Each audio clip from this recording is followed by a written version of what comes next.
రాజేష్ ఖన్నా హిందీ చిత్ర పరిశ్రమలో first and last super star అని చెప్తారు. అయితే రాజేష్ ఖన్నా యాక్టర్ ఫ్యామిలీస్ నుంచి వచ్చినవాడు కాదు. కానీ బాగా పెద్ద రిచ్ బిజినెస్ మెన్ ఫ్యామిలీ నుంచి అయితే వచ్చినవాడు.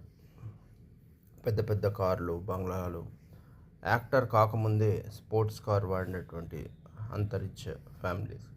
యాక్టర్స్గా ఏదైనా ఎక్కడైనా యాక్టింగ్ ఆడిషన్ నడుస్తున్నప్పుడు అక్కడికి వెళ్ళాలంటే సో అక్కడ వచ్చిన యాక్టర్స్ కంటే కూడా మంచి పెద్ద స్పోర్ట్స్ కార్స్లో అతను ఆడిషన్స్కి వెళ్ళేవాడట. అయితే మొదటి నుంచి చిన్నప్పటి నుంచి కూడా యాక్టర్ అవ్వాలని ఉండేది అని, కానీ ఎలా అవ్వాలో, ఎవరిని అప్రోచ్ అవ్వాలో అర్థమయ్యేది కాదు. ఇతని కోరిక ఉన్న ఒక ఫ్రెండ్ కాలేజ్ డేస్లో ఒక థియేటర్ గ్రూప్లో జాయిన్ అవ్వమని ఒక థియేటర్ గ్రూప్ని పరిచయం చేశాడు. ఆ గ్రూప్తో పాటు ఎక్కడికి వెళ్తే అక్కడికైతే వెళ్తుండేవాడు, కానీ వాళ్ళు ఇతనికి పెద్దగా రోల్స్ ఆఫర్ చేసేవారు కాదు. కానీ ఒకరోజు ఒక చిన్న యాక్టర్ మిస్ అయితే అతని బదులు ఒక చిన్న డైలాగ్ చెప్పాల్సిన అవసరం వచ్చింది. ఆ రోల్కి ఇతనికి ఇచ్చారు. అయితే ఆ రోల్కి పెద్దగా డైలాగ్స్ లేవు, కేవలం రెండే రెండు మాటలు, జీ హుజూర్ అని చెప్పాలి.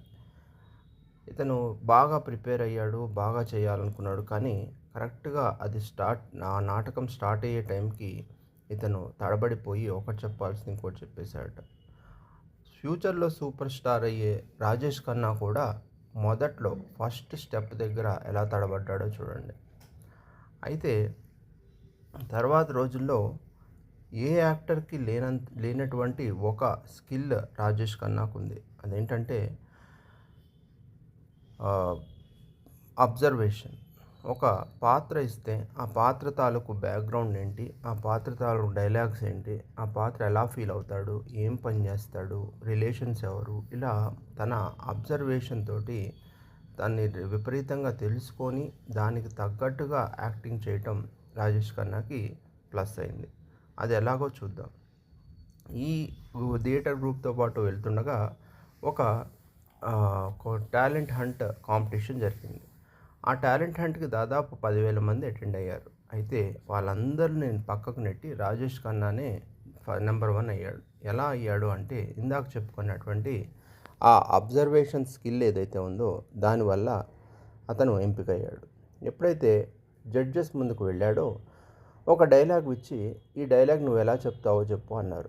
కానీ రాజేష్ ఖన్నా ఈ డైలాగ్ చెప్పాలంటే ఈ పాత్ర ఎవరిది, ఏ ఫీలింగ్లో చెప్తున్నాడు, ఏ సందర్భంలో చెప్తున్నాడు, ఎవరితో చెప్తున్నాడు, ఎందుకు చెప్తున్నాడు, ఇలాంటి క్వశ్చన్స్ అడిగాట.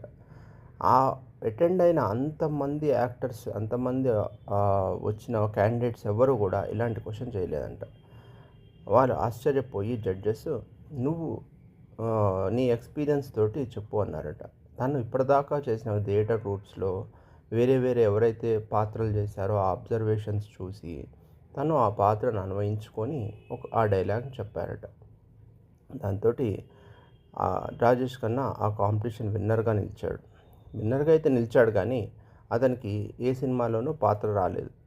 ఇస్తాము అని చెప్పారు. ఒక ఏడాదిన్నర పాటు వెయిట్ చేయాల్సి వచ్చింది. ఆ తర్వాత ఒక హిందీ సినిమాకి ఎంపికయ్యాడు. చిన్న పాత్ర చేయమన్నారు, కానీ చిన్న పాత్రతో మొదలైన ఆ సినిమా ఒక పాత్ర కాదు, డ్యూయల్ రోల్ చేసేంత బాగా ఆ సినిమాలో పాత్ర ఎక్స్టెండ్ అయ్యి అతను 2 సినిమాలు ఒకటేసారి సైన్ చేసేసాడు. అయితే సినిమా అయితే అయిపోయింది, కానీ మొదటి 6 సినిమాలు ఇతనికి ఫ్లాప్స్గానే నిలిచాయి. దాదాపు ఫేడ్ అయిపోతాడేమో అనుకున్న టైంలో ఆరాధన సినిమా ఇతన్ని ఒక సూపర్ స్టార్గా చేసింది. ఆరాధన సినిమా రిలీజ్ అయ్యేంత వరకు కూడా అది రిలీజ్ అవుతుందా లేదా అనే డౌట్ ఉంది, కానీ ఒక్కసారి రిలీజ్ అయిన తర్వాత ఆ పాటలే కానీ, ఆ సీన్సే కానీ, డైలాగ్సే కానీ జనాలకు పిచ్చెక్కిపోయి మళ్ళీ వెళ్ళారట. దాంతో over the night super star అయిపోయాడు రాజేష్ ఖన్నా.